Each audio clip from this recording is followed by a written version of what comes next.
You know Gray Bar for electrical parts, but there's one more thing you may not be thinking of us for that can help maximize your next project's total value. Our pre-project planning services are designed to help you win the bid, save on labor costs, and keep your installers productive across your entire build. The sooner you call us, the better. Because when we're there from the beginning, we can anticipate your needs and help you solve problems before they become problems. Yep, Gray Bar does that.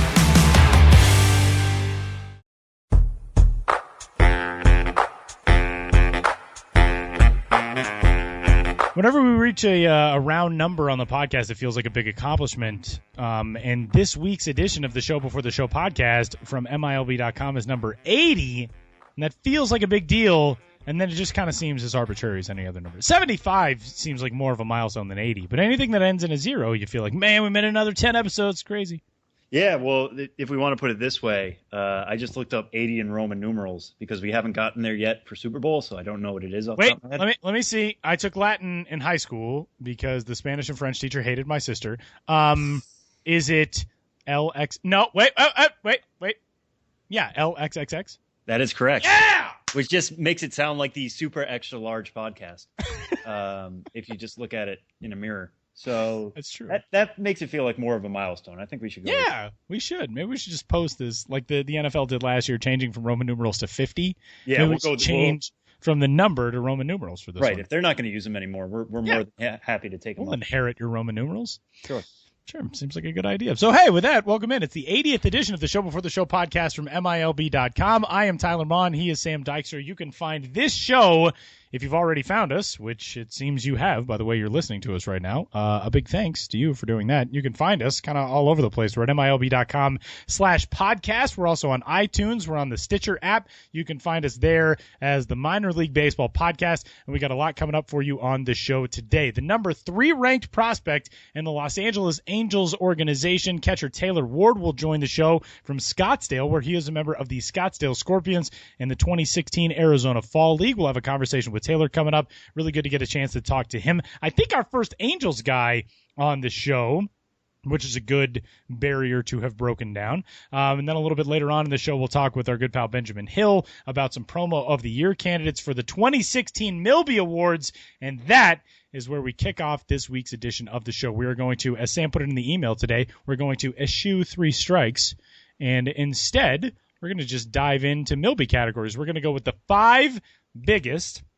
And we're going to get things started with the top offensive performer of the year. Here's what we're going to do. We're going to run through the 10 nominees for these categories. We'll have a staff selection. We'll have a fan selection. We'll have the stories coming out. MiLBY stories start running at the end of the month, so we will have those coming out very soon to you. We're going to run through all of the nominees. Sam and I will give you some discussion about each, then we'll move on to the next category. So we'll start with top offensive prospect, top offensive player of the year, and these are those nominees. Alex Bregman.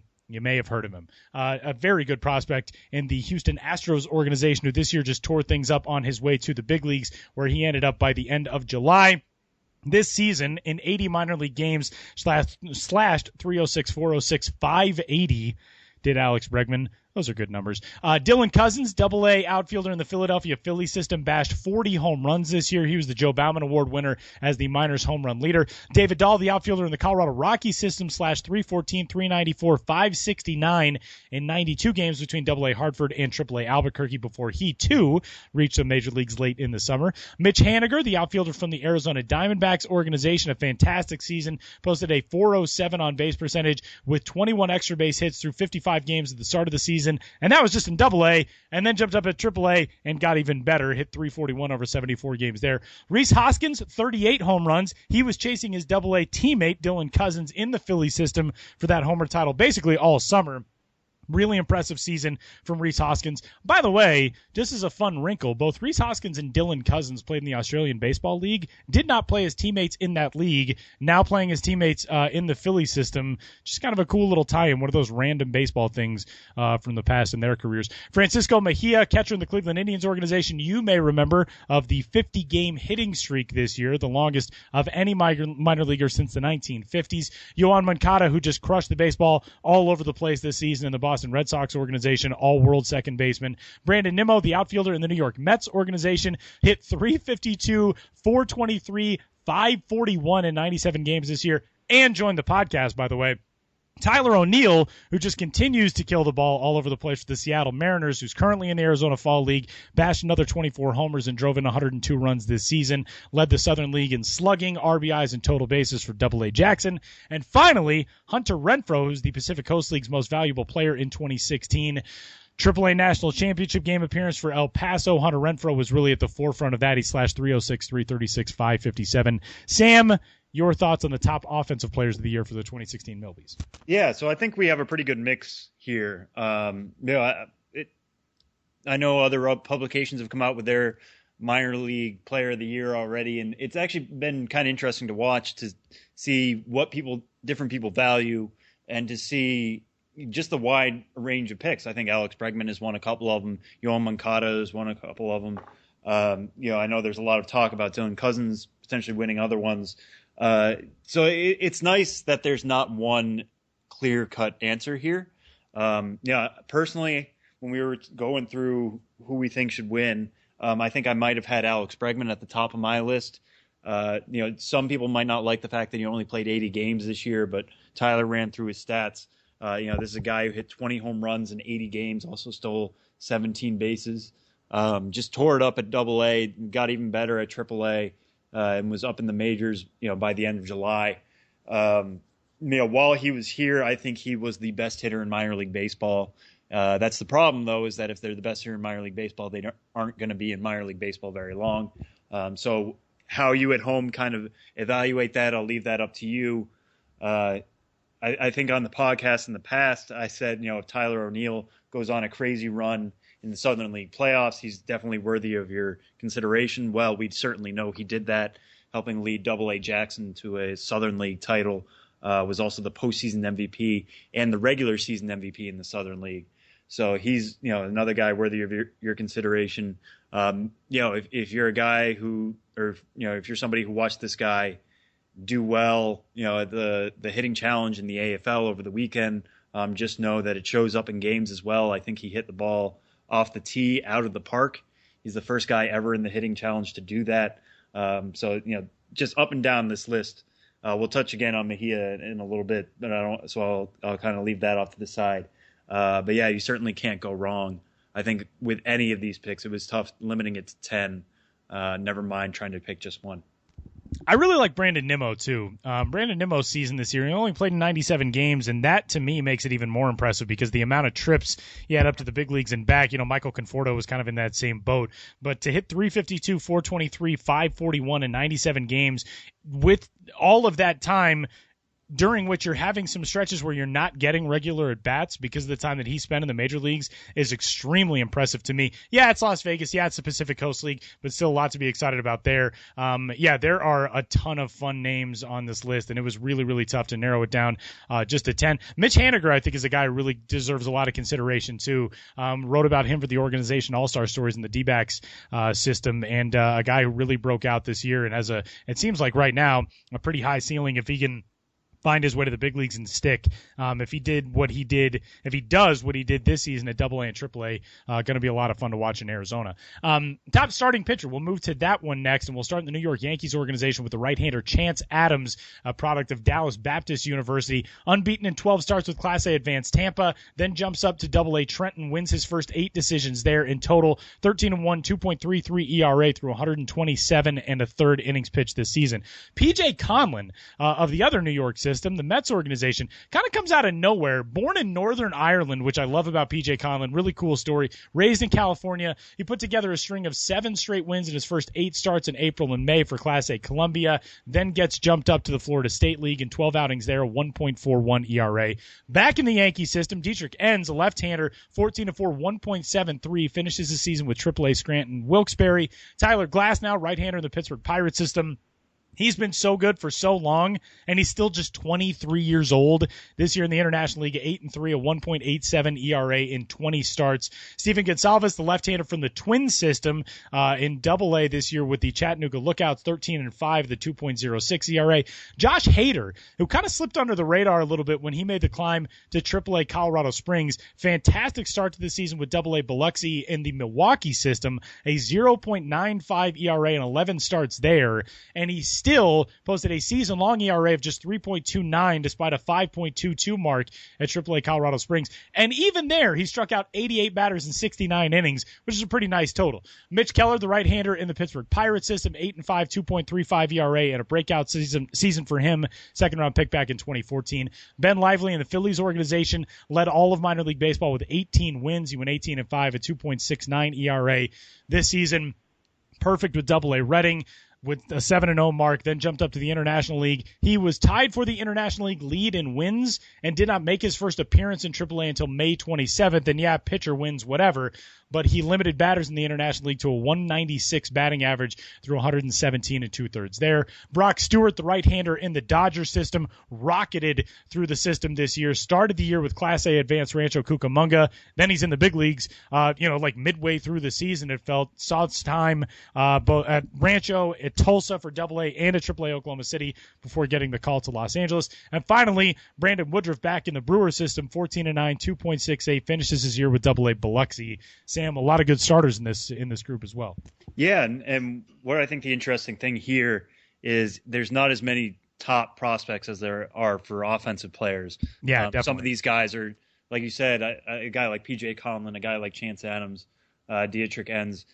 Some of these guys kind of go under the radar during the season, even though they're having really good seasons, because they're not on these prospect lists. They're not on your must-follow lists. But they forced their way there, I should say. By the way they had pitched, by the way they had performed at the levels they were assigned to. There are still some really good prospects here, and Tyler Glasnow sticks out of that group. But Josh Hader is another guy who I think is a top 50 prospect.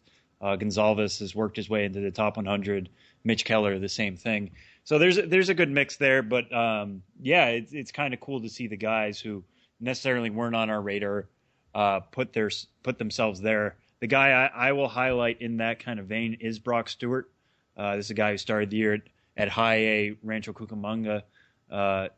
Only a couple months later moved his way to the majors. It's a guy who had a 1.79 ERA across 3 levels in the minors this year. Struck out 129, only walked 19 in 121 innings. That's just insane. And that's, he got the reward of being up with the big club. I know he was in that dugout for the Dodgers during their postseason run, or is currently in their dugout. So he's getting to enjoy the fruits of that success, in a system that, was so predominant with pitching in Julio Urias and, Jose De Leon. Now this is just another guy who I think we now have to pay attention to. So Brock Stewart might be the guy that sticks out to me just because I really like that K to walk ratio, but Mitch Keller certainly falls in that same group with 138 strikeouts and only 19 walks, between Class A West Virginia and Class A Advanced Bradenton. So, there's a little something here for everybody, whether you like the really low ERAs, whether you like a lot of wins, whether you like a lot of strikeouts, whether you like a low walk count. I can kind of see this one being pretty well split. I don't think there's going to be a pretty clear winner here. Keep an eye on that left-hander Steven Gonsalves in the Minnesota Twins organization, because this year really feels like kind of his second straight breakout year. He was a 4th-round pick back in 2013. But last year, between 2 levels, Class A Cedar Rapids and Class A Advanced Fort Myers, 13-3, 2.01, and 24 stars. And you think, how much better is he going to get? This year, between Fort Myers and Double-A Chattanooga, he goes 13-5 with a 2.06 and 24 starts as well. So basically just a carbon copy at arguably the 2 most difficult levels to adjust to in minor league baseball. So keep an eye on Steven as well. This is my favorite category every year because there's so many different ways you can go with your vote, so many different ways you can go with your definition of what this means. But no matter what, they're all really cool stories. And that's the category for breakout prospect. These are the 10. Right-hander Yadier Alvarez, a right-handed pitcher in the Los Angeles Dodgers organization. 20-year-old Cuban defector the Dodgers signed last July. Went to the Arizona League for his pro debut, then jumps up to Class A Great Lakes. This season with the Loons, a 4-3 record, a 2.12 ERA, and he struck out 55 in 39 1/3 innings. And, oh, by the way, his fastball hits triple digits, too. Also in the Dodgers system, Cody Bellinger, who's a guy we've talked about a lot this season. First baseman batted .271, .365, .507. Climbs through Double-A Tulsa, reaches Triple-A Oklahoma City. Last year, 30 homers in 2015 at Class A Advanced Rancho Cucamonga. A really fun prospect, and a guy who I think showed that 2015 wasn't a fluke by continuing to be successful in 2016. Mitch Keller, we talked about him a little bit. Second-round pick back in 2014 for the Pirates. This year just blew up, comes back really, really strong from a forearm strain that limited him in 2015. Eloy Jimenez, who we've talked about some on the podcast as well, in the Cubs system. At the start of the year, number 10 prospect, just kind of rockets up the rankings for Chicago. Batted .329, .369, .532. Finishes his year with Class A Advanced Myrtle Beach. Reynaldo Lopez, who you saw on the mound yesterday in Game 4 of the National League Division Series for the Washington Nationals. We're obviously recording this on Wednesday, in case you're listening to it on Thursday. But this year, Reynaldo Lopez, 5-7 record, a 3.21 ERA, 126 strikeouts against 35 walks, and 109 in the third innings pitched. Really good season that sees Lopez climb to the major leagues. Tristan McKenzie in the Indians organization, 42nd overall pick back in 2015. Class A short season, Mahoning Valley was where he got things started, a 0.55 ERA and 49 and a third. Jumps up, finishes the year at Class A Lake County. Francisco Mejia, we talked about him as well, the catcher in the Indian system, 50-game hitting streak. Talk about breakout. There's not much more you can do as far as a prospect to really assert yourself than put up a 50-game hitting streak. Yohander Mendez, who is a lefty in the Rangers system, fantastic season this year. Climbs from Class A Advanced High Desert all the way to the big leagues. Ahmed Rosario, guest on the podcast last week, Double-A shortstop for the New York Mets. Second tour this season through the level. .324, .374, .459, his slash line in 120 games. And Andrew Tolles, who, again, you've seen all over your television screen over the last couple of weeks as the Dodgers made a run to the National League West title and then have gotten things started now facing a Game 5 in the division series. Andrew Tolles has been in the mix of all that. He was released after 3 years in the Rays system, didn't play at all in 2015, was signed by the Dodgers as a minor league free agent last September, and then all of a sudden blows through 3 levels this year, makes the major leagues, and is a catalyst for that Dodgers team. So there's some really cool stories in this, too. Yeah, and I really like what you said at the top. This is one of my favorite categories. It's also the one I'm going to be writing up. So that's really exciting for me, just because it's so much fun to write about guys who obviously grew during the season, and you get to tell their stories of what happened at the beginning versus who they are at the end. Last year, I got to write about Orlando Arcia in that kind of mold. And looking back at former winners, it was Orlando Arcia last year, Daniel Norris in 2014, Michael Franco in 2013, and Dan Straley in 2012. All of which are major league players now. So this is not just some small category where you won't be hearing from many of these guys again. You will be hearing from these guys at probably the game's top level. But it's all about how you define breakout. Do you see breakout as a guy you completely had not thought of at the beginning of the year, and now you have to think about as one of the game's top prospects, or somebody who is now a major league contributor? If that's the case, then I think Andrew Tolles is your guy. I mean, that's just a guy who, as Tyler laid out there, was a minor league free agent last September, just completely dropped out of the Rays system, wasn't much of anything, wasn't considered at all a prospect really this year, and now is starting games for a playoff team, and a very legitimate playoff team, the Dodgers. So he broke out in that way. But do you reward him for doing that, or do you reward somebody like Eloy Jimenez, who, as Tyler said too, was the number 10 prospect in the Cubs system? Certainly a good prospect in a loaded system, but now all of a sudden is one of the game's most intriguing bats. Could be just one of a future all-star, a future multi-all-star with the way he's performed in his first full season. So now he's a legitimate prospect. He goes from a guy who's just somebody on a list to, okay, we want to see what Eloy Jimenez is going to do. I know he's at number 1, or certainly in the top 5 of guys I'm excited to see in this fall league year, given the way he's going to be tested after mostly playing at Class A South Bend this year. So he fits that mold. I think Yadier Alvarez fits that mold. Tristan McKenzie, same way. Ahmed Rosario is a guy, you heard from him last week. If you listened to the podcast, if you didn't, please go back and listen to it. But Rosario was a guy we thought was pretty good in terms of defense, but all of a sudden, finishes the year hitting 324 with a 374 on base percentage and 19 steals. And now we're thinking maybe he's the whole package. So he broke out in that way. It's kind of choose your flavor, choose what you like. I know I've said that about the previous other categories as well, but in that way, I don't think there's one standout guy here. Maybe this is a place you want to reward Francisco Mejia. If you're a big Indians fan, you can vote for him in multiple categories between offensive player, breakout prospect, and I think individual performance. He was nominated for the 50-game hitting streak. So, do you want to vote for him here? Do you want to vote for him all over the place? You certainly have your chance as a guy like Rosario, who we thought was a defense-first type prospect. Now he's certainly more than that with the way he performed with the bat. So, you certainly can't go wrong with any of these 10 guys. All right. Another tough one to make a call on because, again, the definition of this is so wide open, and that's what makes the MiLBY so much fun to vote in. But best team, this is for the most dominant club in minor league baseball. And we start things off in the AA Texas League with the Corpus Christi Hooks, who started with a loaded roster. Alex Bregman was there, Derek Fisher, Teoscar Hernandez, and Corpus Christi goes on to bash 142 home runs this season in the Astros organization.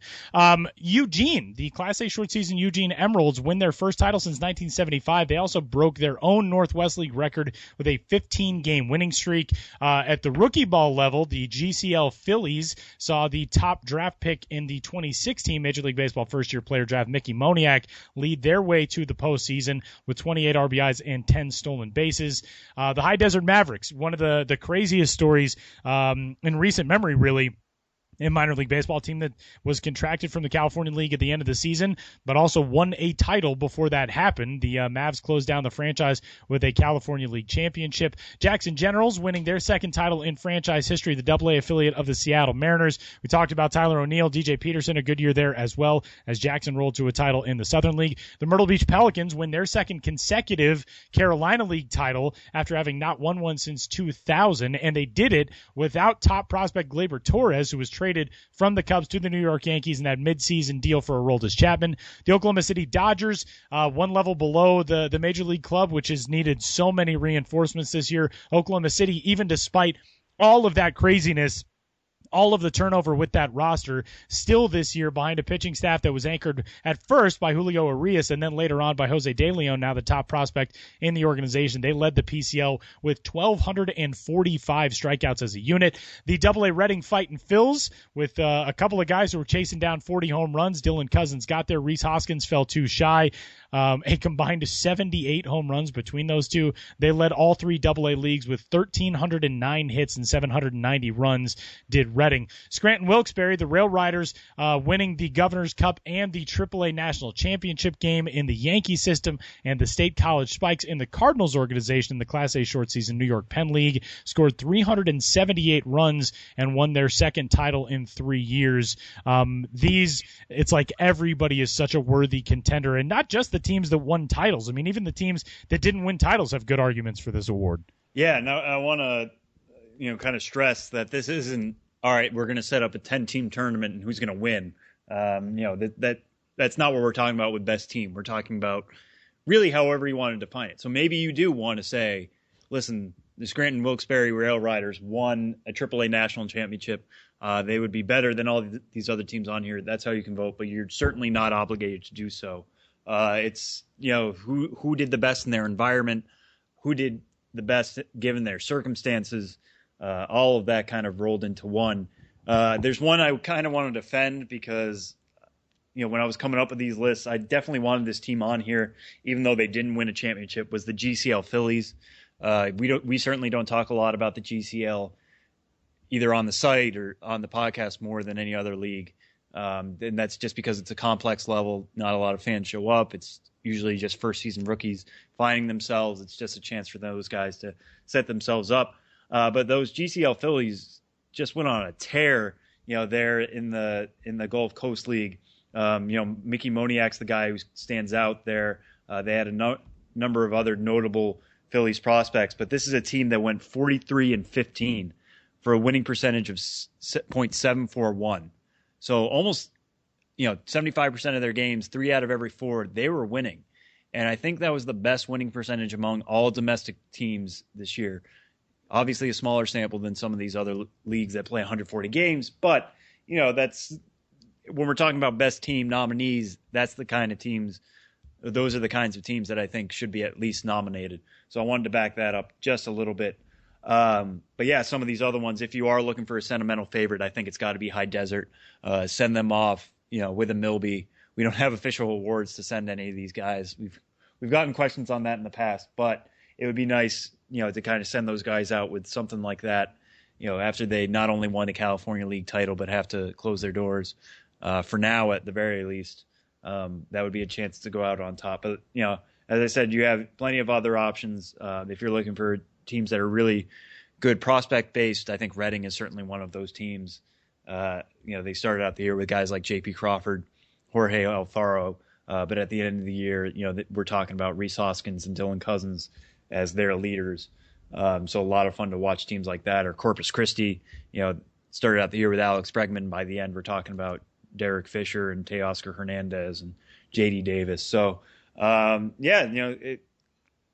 a lot of these, I think people are going to vote for their favorite systems or their, favorite prospects and all of that. But if you're coming in clean and you're looking for fun stories or just dominant teams, you're certainly not going to go barren here. I still just can't get over what Oklahoma City was able to do this year. The Los Angeles Dodgers set a major league record this year for most players put on the disabled list. So Oklahoma City, that roster was ravaged from week to week with the amount of transition that they had, guys coming through for rehab, guys going up for promotions, guys coming back down. It's not easy to keep any sort of continuity when that is your reality. And for Oklahoma City to have still made the postseason, made a run at getting a league title was really, really impressive. So that's another one, a feather in the hat of that organization.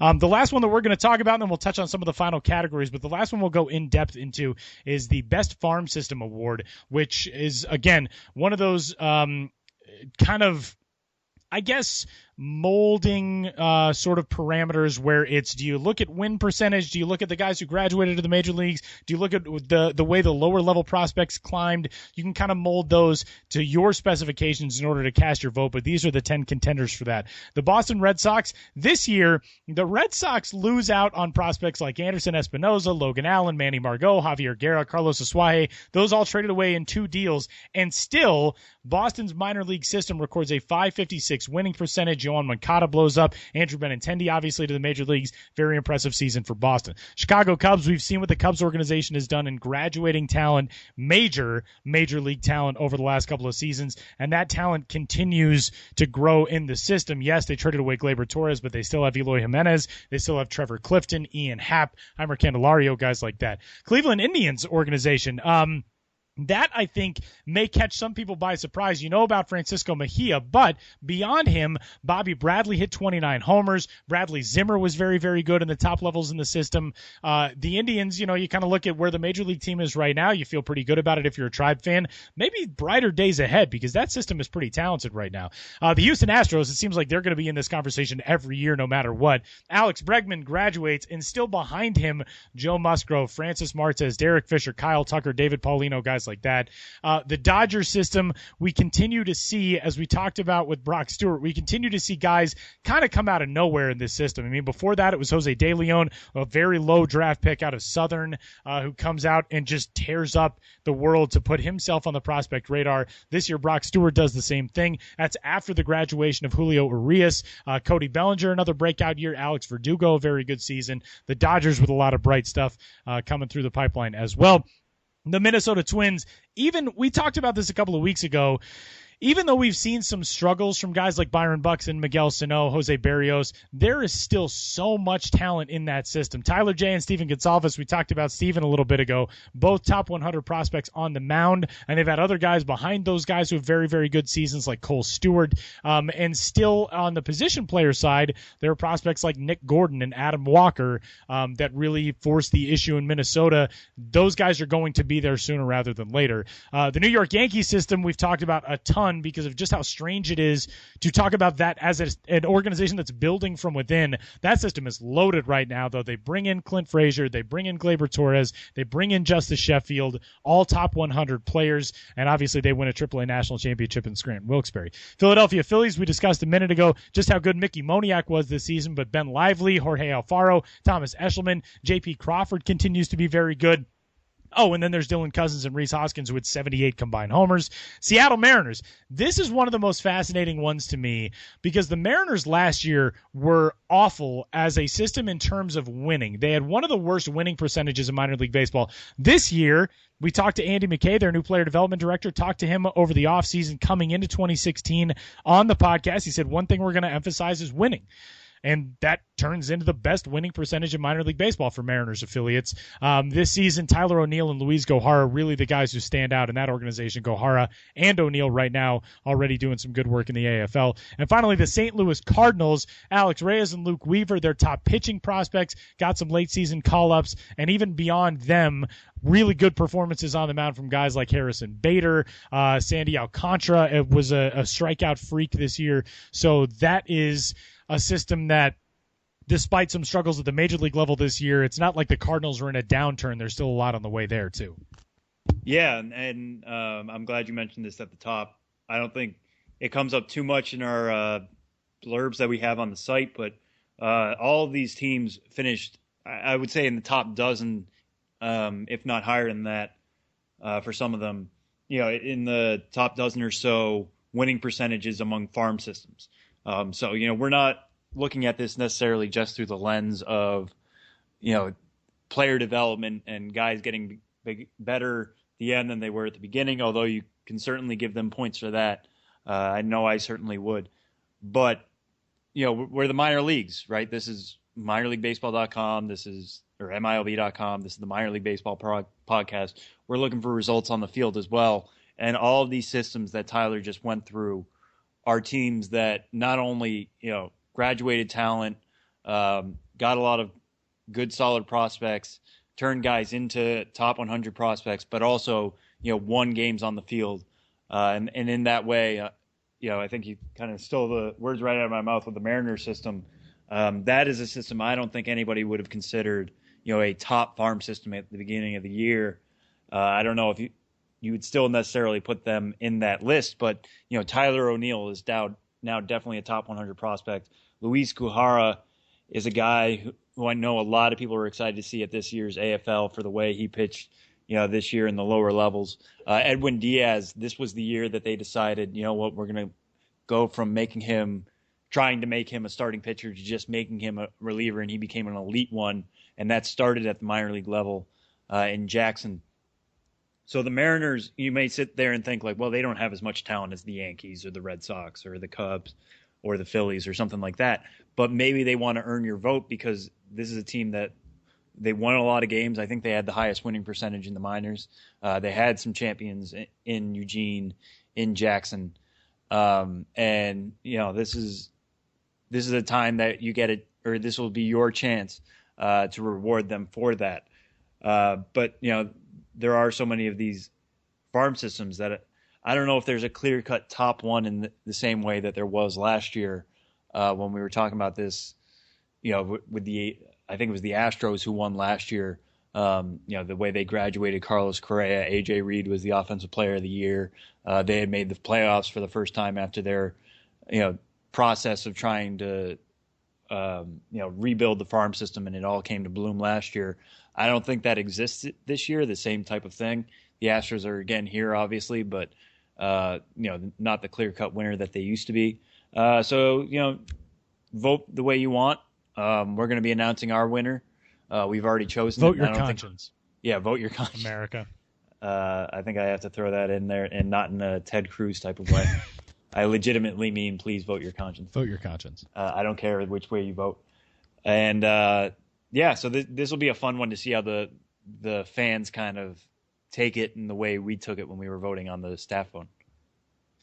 There are a handful of other categories that you can go check out at MiLB.com/MiLBY as well, including top relief pitcher, game of the year, best performance, photo of the year, and promo of the year, which we'll be discussing in depth a little bit later with Benjamin Hill, and also 3 video categories, top play, top home run, and best blooper, which are always a ton of fun if you're looking for something to do to waste some time at work, which we don't condone, of course. For us, it is work. But yeah, exactly. It's not really wasting time. So yeah, no, we're good that way. Right. So with those in mind, you can head to MiLB.com/MiLBY and cast your ballot in every category we've got for the 2016 MiLBYs. And that's going to do it for the first segment of episode number 80 of the Show Before the Show podcast. Coming up, we are headed to the Arizona Fall League. And we're headed to the Los Angeles Angels organization for the first time on the podcast. The third-ranked prospect in the system, catcher Taylor Ward, product of Fresno State in a first-round draft selection in 2015, coming off of his first year of full-season ball with the Class A Advanced Inland Empire 66ers, and now getting his first taste of the AFL. Taylor Ward joins the show next.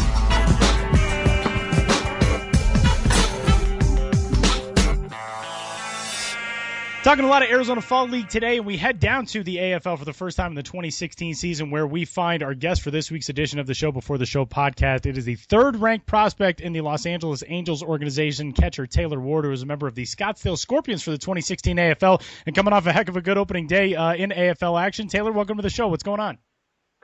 Yeah, how you doing? Good to be here. Good to have you. So take us through yesterday. You get jumped into the Fall League, start the season pretty well. You ended the regular season on a 6-game hitting streak. First game of the Fall League, get a few knocks, 2 for 2 with a double, 2 doubles actually, and 3 runs batted in. You guys get the victory. I can't imagine there's a lot of rust that builds up over those few weeks of the offseason before you get into the Fall League. But what's it like to get out there and knock it off anyway and get started off on a good foot?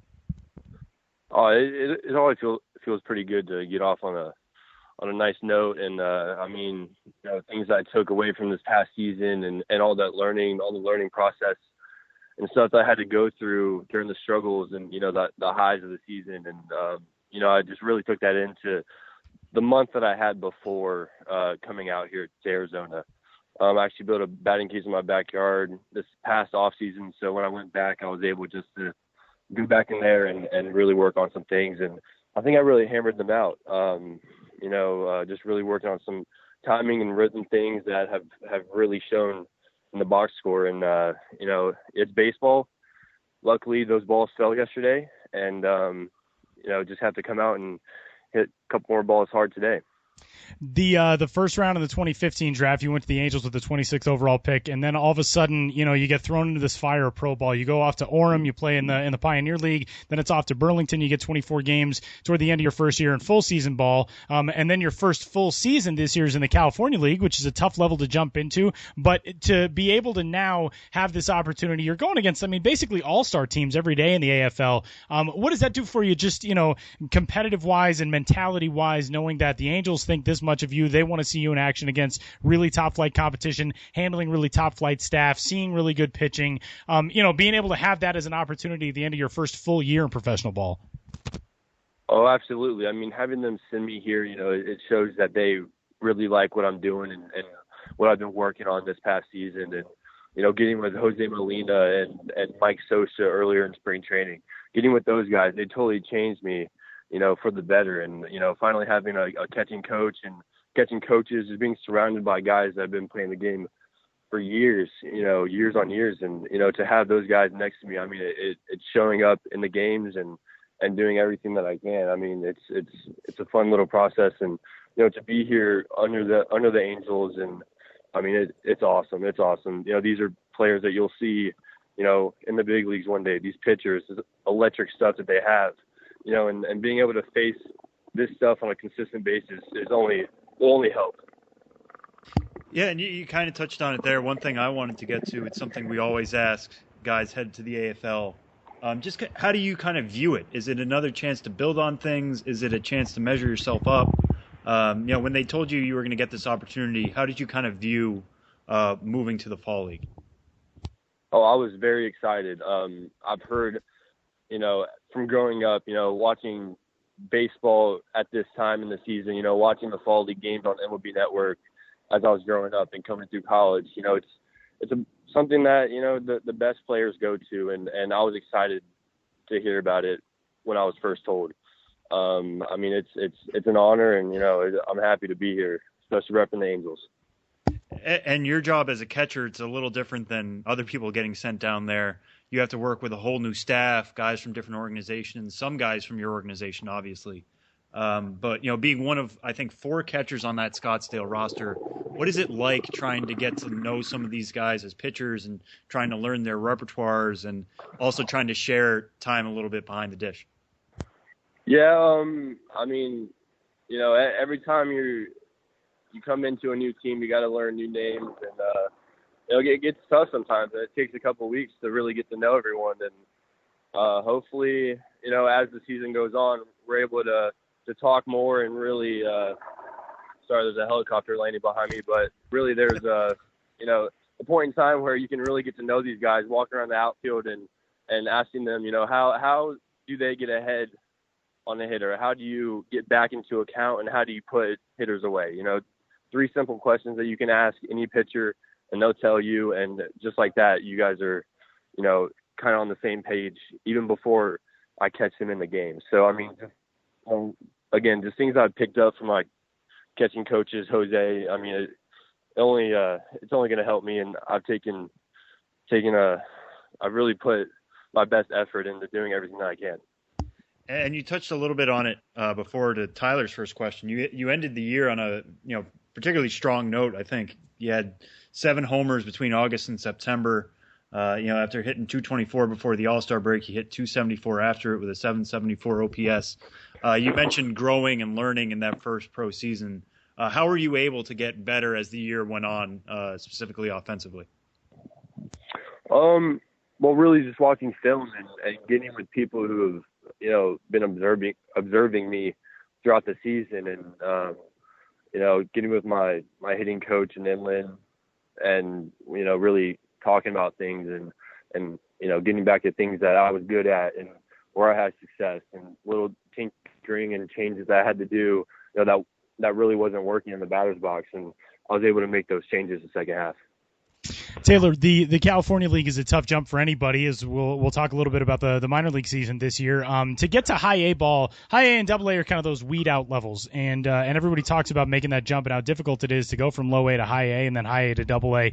And this year, you're playing 123 games, which is a long haul no matter what, but it seems like the way you handle the adjustment to that level speaks really highly of your ability to adapt. I mean, especially like Sam said, the way that you finished the season, and in the second half, you batted 50 points higher than the first half. You had an OPS 230 points higher than the first half. What was the adjustment curve like going from, your first taste of full season ball in low A during your rookie season to getting into high A ball this year? The way pitchers approach you obviously is a lot different. I mean, what was that learning curve like over the course of the season in Inland Empire?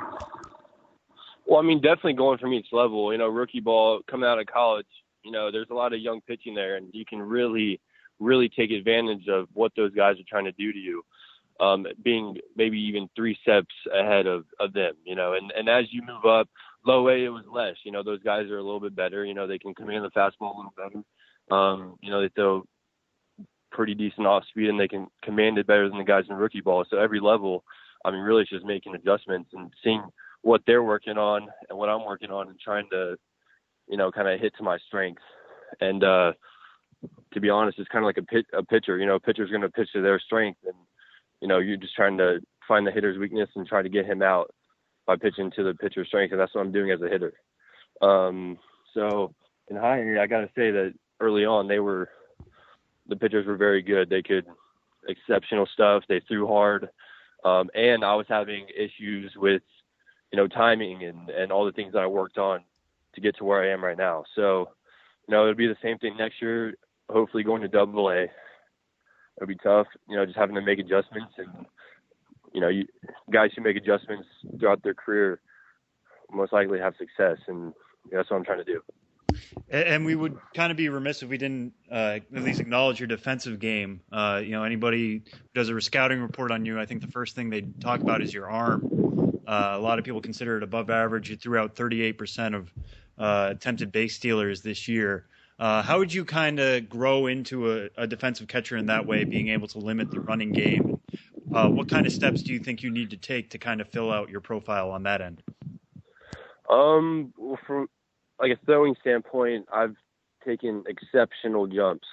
I mean, I noticed it with accuracy and arm strength and everything that it comes with catching and throwing and footwork and all that stuff. Anything that ties into throwing, I've done a very good job of being consistent back there and you know, and nailing runners that I should nail easily.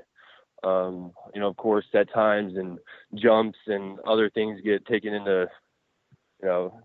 but other than that, I've done everything that I can to really show what I have through throwing the baseball. We talked before about, you know, what kind of work you're going to have to do with fall league pitchers and how you get to know them that kind of way.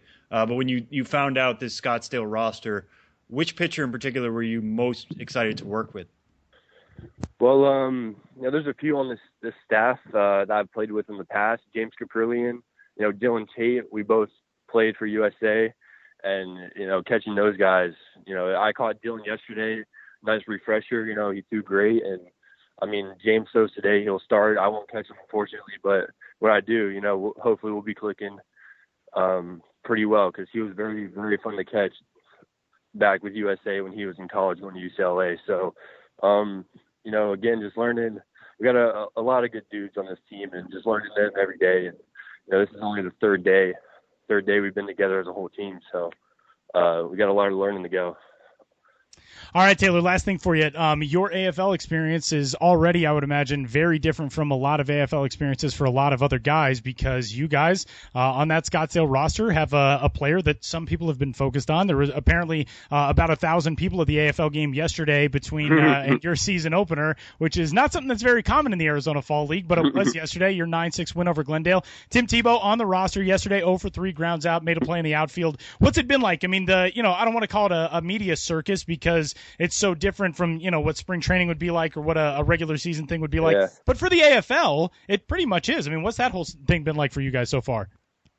It's kind of been pretty cool to sit back and watch. You know, obviously Tim, he's an idol to most people, and you know, he's done an amazing job throughout his football career. And to start playing baseball, it'll be fun to watch him grow over these 6 weeks. I mean, obviously he hasn't had the reps and being in that situation, in college or, even back in high school, like those situations where, there's situations that you learn from, and, every player goes through about 100 of them, and, you have to learn from them to get better. And he just hasn't done that yet. So you see that, during BP, when he takes his fly balls and stuff like that, and all these guys are great. They'll get with him, talk to him, tell him exactly what they're thinking. And he also has been able to talk to us and really, help us out. And it'll be a good 6 weeks just to have him around, especially for that, and just to watch him grow. He is Taylor Ward. You can find Taylor on Twitter, by the way. Taylor there is at WardyBoy7, WARRDYBOY7. And Taylor, thanks a ton for the time, man. Congratulations on a good start to the AFL season. Best of luck over this next 6 weeks, and we'll be looking forward to watching you some more in 2017. Sounds good. Good talking to you guys. Hopefully I can be back on at some point.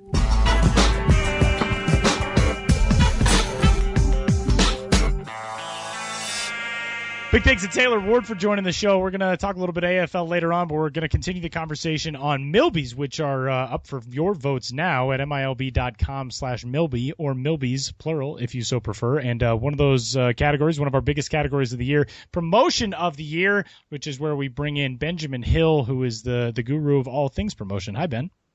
Hi, but I don't like to be called a guru. Okay. It's too much pressure on me. Okay. Is there an alternate title you would prefer? Maven. Shaman? Maven. Maven is a good one. Maven is a good one. Okay.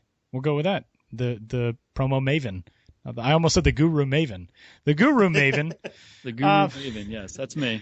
Well, the promo of the year is up for your votes now at MiLB.com. There are 10 worthy finalists, and we're going to run through them with Ben. First off, Ben, well, let's go down the list. We'll start in Bowling Green. The Bowling Green Bootleggers, kind of an alternate history. Had they been named a different thing, the Bootleggers, that's what the Bowling Green Hot Rods took the field as for a game in the 2016 season. They, in 2008, actually started this trend of what could have been with a promo all the way back then, which was the Blind Cave Shrimp at the time, I believe, correct?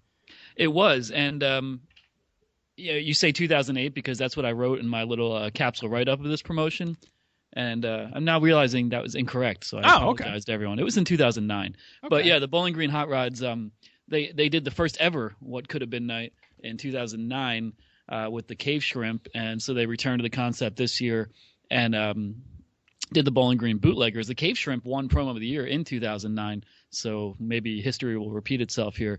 But I just thought this was one of the most creative theme jerseys of the year. The Bootleggers honoring Bowling Green's whiskey history and the illicit production and distribution of drugs. Fans also got complimentary mason jars on the night of the Bootleggers promotion, which is pretty cool. Staying in low A ball in the South Atlantic League, the Columbia Fireflies paid tribute to the late artist Prince with the Purple Game night in Columbia, which is really cool. We unfortunately have had way too many celebrities that passed away too young this year that we've had to honor, but this is a cool one in Columbia. Yeah, absolutely. The Fireflies, this being their first season, I think on the whole we're pretty conservative with promotions. It takes a lot more effort to open up a ballpark and just run a team consistently. So, I'd expect them to do more things along these lines going forward. But they really jumped on honoring Prince the way no other team did. It came about because Prince had played a show in Columbia years prior and ended up making a very sizable donation to a Columbia-based charity to help kids in the area with their education. And so he had kind of a unique tie to the city. The team decided to honor him. They wore the purple Prince jerseys, of course. They had a band playing Prince songs. They had purple fireworks.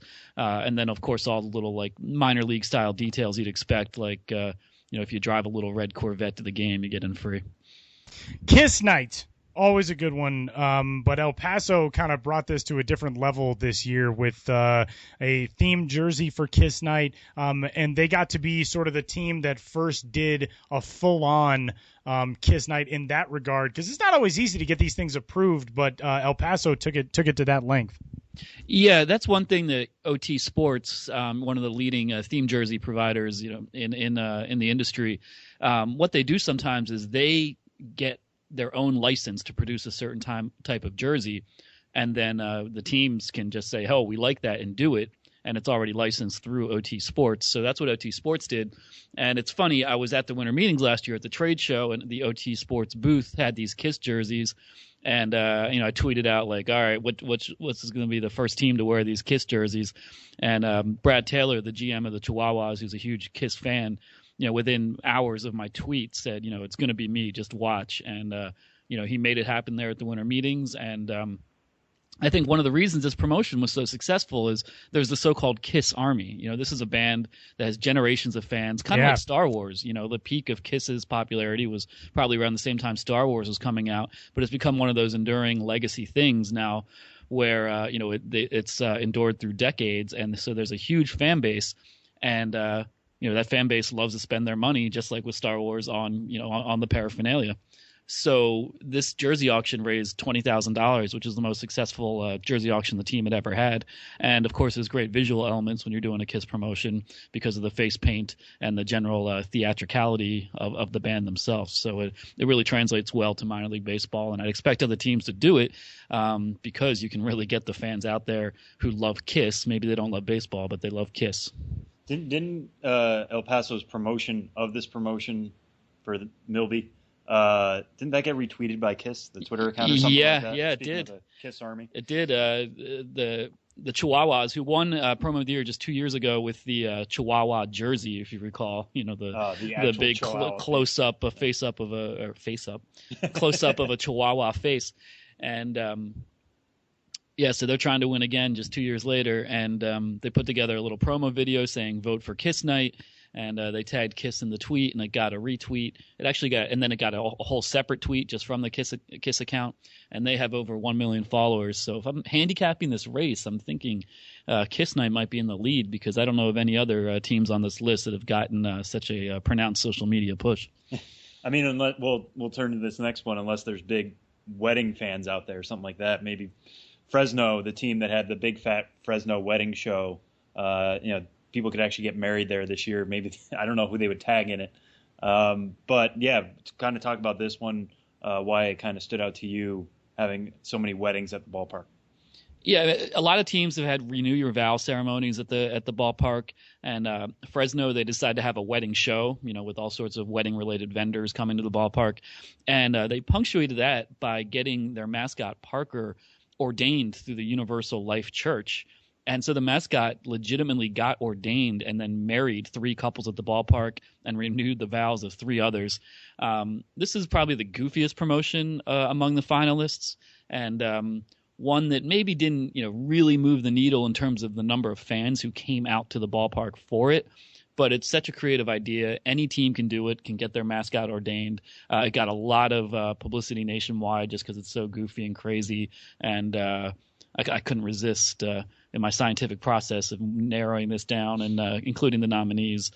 This one snuck in there for sure. And this next one, it seems like it was pretty early on in the year.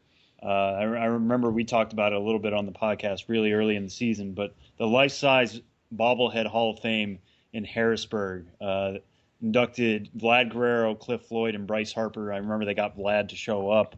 All these months later, what still sticks out about this one? Well, this is the Harrisburg Senators have never had a team Hall of Fame. And, a lot of minor league teams have a team Hall of Fame. And, of course, it's a great thing to have. It's going to capture some fan interest, but usually it's just some plaques or just a sign at the ballpark that says, here are the best players who've come through and played for our humble franchise, en route to big league stardom. But a Hall of Fame itself and a minor league park is not going to be something that really the average fan is going to notice or remember. So the Senators had this idea that we're going to do a Hall of Fame, but everyone who gets inducted into our Hall of Fame will have their own life-size bobblehead permanently installed at the ballpark, which is just an awesome visual. So they started with Vlad Guerrero in April, and Vlad Guerrero showed up, and then fans got, mini or normal size bobbleheads of Vlad Guerrero. And then later in the year, they did similar promotions with Cliff Floyd and Bryce Harper, although neither of them showed up. I don't know what Bryce Harper was doing. He should really stick to it. Remember his roots, dude. Yeah. And we'll turn to this one. We've talked about it just recently because it won a golden bobblehead at the promo seminar. Lehigh Valley's, salute to Philadelphia night. They became the cheesesteaks. They got to wear hats, wit onions after the online vote. This seemed to be a big year for food-related promotions, coming off the success of Fresno Tacos. But what made this one stick out above all the others, ones that happened in places like Brooklyn, Staten Island, all over the minors this year? Yeah, we had the Scranton Wilkes-Barre pierogies. We had the Coney Island Franks. But the cheesesteaks really did this the best, the Lehigh Valley cheesesteaks. Because if you recall, back when they announced this promotion, they had a big lead up to it. They had a website ready to go with the merchandise and very well designed cheesesteak hats and jerseys and shirts. Really creative element with fans voting on whether to include onions, wit onions or wit out onions. So they just really covered all the bases, did it in a very visually striking manner, and chose a food that people in the Philadelphia region and Lehigh Valley are supremely passionate about, the cheesesteak. And this one, again, went viral, and they just did a phenomenal job, not just with the concept, but with the execution. By the way, for fellow nerds kind of in this vein, I think at some point this offseason I'm going to do a story about this, but Lehigh Valley, I believe, is the only minor league team that has its uniforms made by Majestic, which makes all the major league uniforms. So it's kind of funny to think about the same factory that churns out that hallowed pinstripes, the New York Yankees, and the threads of the Boston Red Sox, also designing and making up dripping cheese-covered lettering that says steaks across the front of a jersey. I just find that fascinating. The Lexington Legend, this is one that I actually don't really remember, but it seems like a great promo. So Glenn Hubbard is a coach on the Lexington staff, And in 1984, his Fleer baseball card featured him at Veterans Stadium in Philadelphia smiling with a huge snake over his shoulders, and they did a bobblehead inspired by this. I don't recall hearing about this one, but it sounds awesome. Yes. Believe it or not, Tyler, sometimes things happen in this world. And they slip under our radar. And even if you aren't aware of it, they still occurred. It's an amazing concept. But yeah, this is one of the best bobbleheads of the year, in my opinion. Not only is it does Glenn Hubbard in bobblehead form have the snake draped around his shoulders, but they have a quote unquote real hair beard as well. So it's very visually striking bobblehead, and it's one of the all time great head scratching baseball cards where it was, I think, with the Fanatic's birthday when this picture was taken. So there was a snake there for some reason. If you look in the background of the card, there's all sorts of crazy stuff going on, circus performers and the Fanatics back there. So it's such a bizarre baseball card. And to immortalize it with a bobblehead, I think speaks to some of my deepest, and I'm sure a lot of other people's kind of like deepest baseball nerd kind of fantasies of turning something obscure but beloved into another collectible item.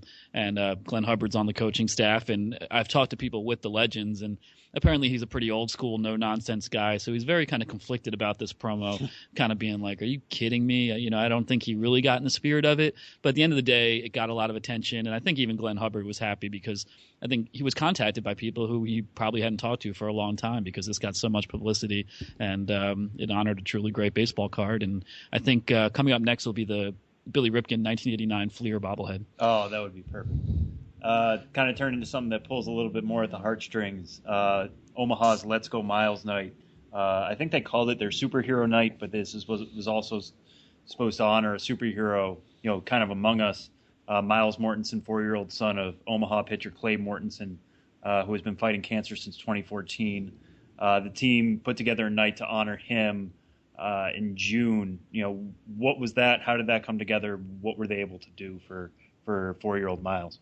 Well, the Storm Chasers have always been one of the most philanthropic and really community-oriented teams in minor league baseball. I mean, all teams, it goes without saying, are community-oriented.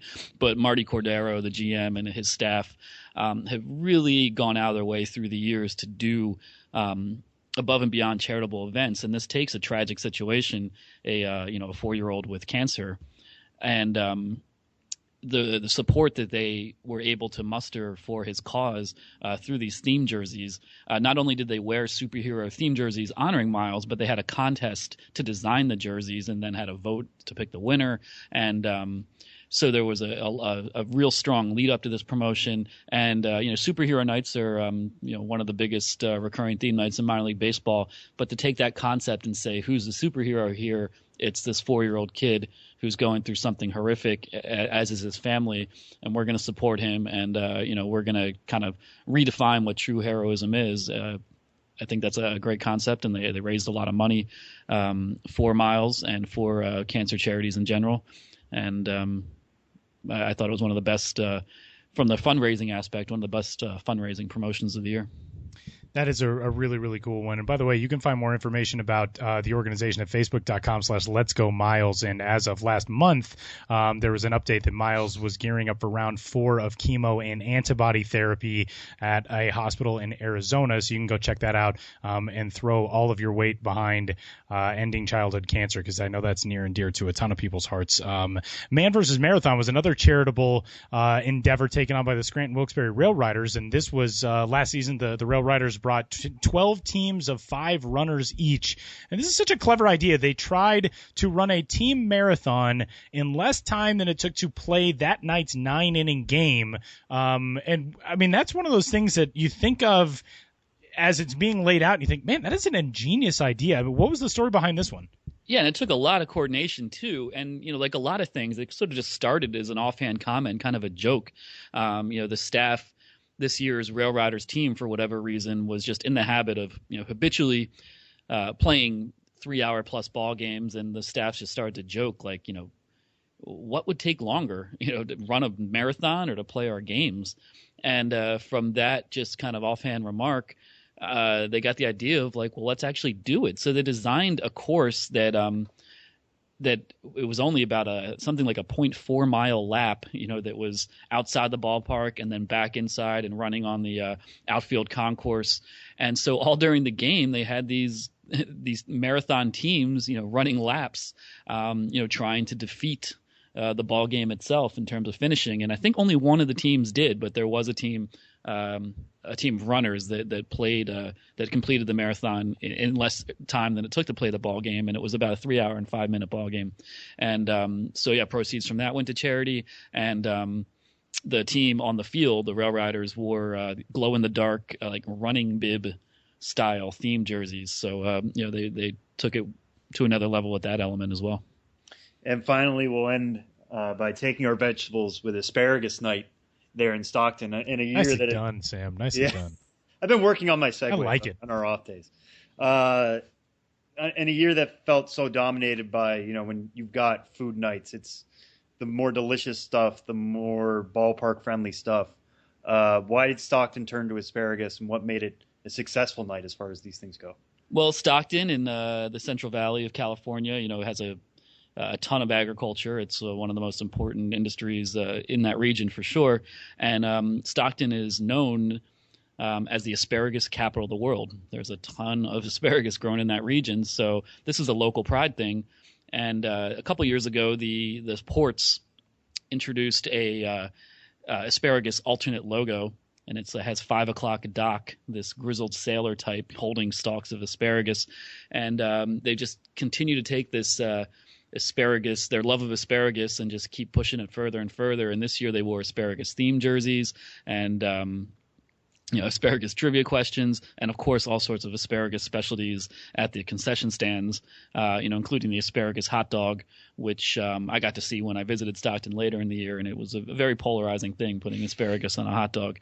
But every night at the ballpark in Stockton, you can get deep fried asparagus if you are into that kind of thing.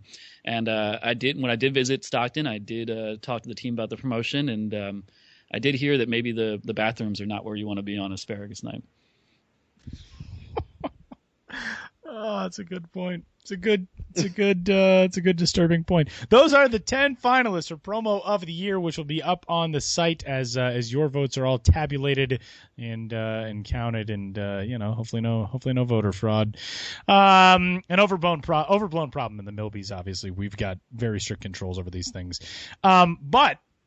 In addition to this year's candidates, Ben's also going to be taking a look at some past season's candidates and winners, in fact, of the MiLBY for promo of the year, because those have kind of gone, we talked about a Golden Bobblehead Award going to the Bowling Green Club for the Cave Shrimp Night, which then turns into, this season, the Bootleggers, but also spawned a ton of similar promotions from other teams around the country. What are some of the ones you're going to be looking back on from the MiLBY perspective? Well, the first promo of the year was staged in 2008. And so this 2016 marks the 9th time we've done this, had a Promotion of the Year award through MiLB.com and the MiLBYs. So, the story I have coming out on Thursday just takes a look back at each of the 8 previous winners, just kind of a trip down memory lane, if you will. And so I'm just providing a little background on each of the previous winners. So check out or keep an eye out for that article, please, if you like to read my stuff. I am Ben Hill of MiLB.com fame. And I kind of wanted to see is these past winners, did they set trends throughout the industry, or were they kind of anomalous? And I think on the whole, most of them are anomalies in that they were promotions that really could only have been done in one place, but not always. For example, Bowling Green Cave Shrimp kickstarted a whole wave of what could have been promos throughout the industry. But then there's some like the Rickwood Classic, which won in 2010, where the Barons, return to their old home of Rickwood Field every year for one game. You can't really transplant that to another market. The All-Star Game Home Run Derby in Charleston won in 2012, I believe, where they had the Home Run Derby on the deck of an aircraft carrier. That's another one that's hard to replicate, but the Lake Elsinore Storm did do that last year, so we did see some influence with that one. Chase the Bat Dog and his tear-jerking retirement ceremony in Trenton, that won a few years back, and that's the kind of thing, there's Bat Dogs throughout the league, and but Trenton really did it first, I believe, and then arguably did it best. So it's interesting to see what is won, what the fans selected from the list of nominees, and kind of to assess like their impact or lack thereof. Well, if you had to guess then, looking at this year's nominees, we don't know what's going to win yet. But if you did think there was going to be something that was going to carry on, kind of set a trend, what would you say of this year's group? Well, I think in certain ways they're either already part of a trend or have the potential to become one. I think Kiss Night, as I said before, is one that we're going to see more of. I would like to see more mascots get ordained as Universal Life Church ministers. I think the Life-Size Bobblehead Hall of Fame is a great idea that any team could do. I think we'll continue to see food promotions, and we'll see if any other team is able to do it as well as Lehigh Valley did with the cheesesteaks this year, and of course Fresno with the tacos before that. Man vs. Marathon takes a lot of coordination, but that's another one I think any team could do. I would like to think that this year's crop, will have influence going forward because they were all expertly done. He is Benjamin Hill. You can find him on Twitter. He is at Ben's Biz. The look back on past winners will be coming to the site shortly, and MiLBY Award winners we're announcing over the next couple of weeks, which we always have a ton of fun with. And Ben, enjoy the trip down memory lane for the retrospective story, and we'll talk to you next week. Thank you. I always enjoy trips down memory lane. It's a very tranquil lane. It's a pleasant lane. Thanks, Ben. You're welcome.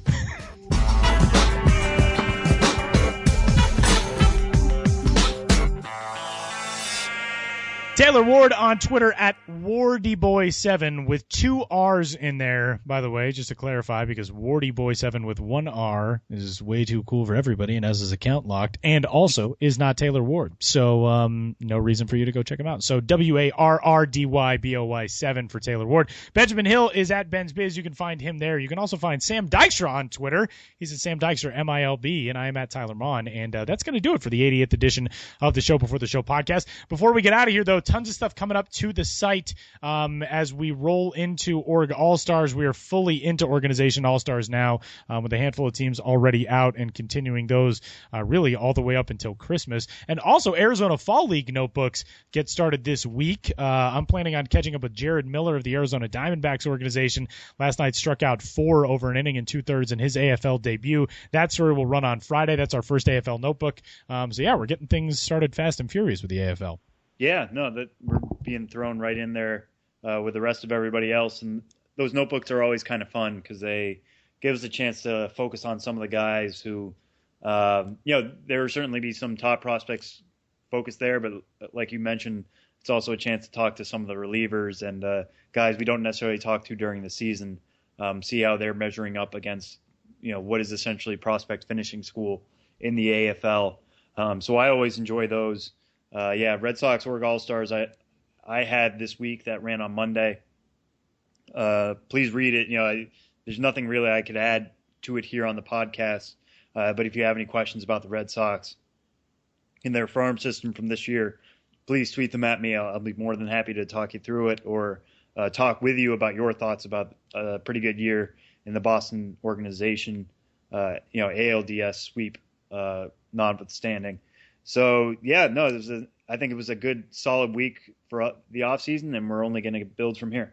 Only getting started. A programming note coming up in 10 days. I'm actually headed down to the Arizona Fall League for a couple of days of action. So if you've got AFL stuff that you would like Sam and I to discuss or you would like me to try to get a handle on while down there, a prospect you want to hear from on the podcast, feel free to fire those our way. I am going to put in a request for Tim Tebow. I assume that request will be turned down. I know that the media availability for him is pretty limited at this stage, but just so you are aware, we are going to do that. We'll attempt to get him on the podcast to talk about AFL and all kinds of things with a baseball career getting started. But other than that, the Arizona Fall League is just a ton of fun. As of right now, with all the Major League postseason craziness, you're not going to see a lot of that coverage as of yet on MLB Network. But when the playoffs and the World Series wrap up, then you'll start seeing a lot more of that stuff as the AFL reaches its conclusion in early November. So that's always fun, too. And you can, of course, check out stuff on MLB.com as well as all of our coverage on MILB.com as well. There's a lot of as wells in there as well. It just means we're building on a lot of things. That's all. I'm interested in the job at corporate in well. In well. If this job is in a well, I don't want it. All right, that's going to do it. We'll get out of here. He's Sam. I'm Tyler. Talk to you next week.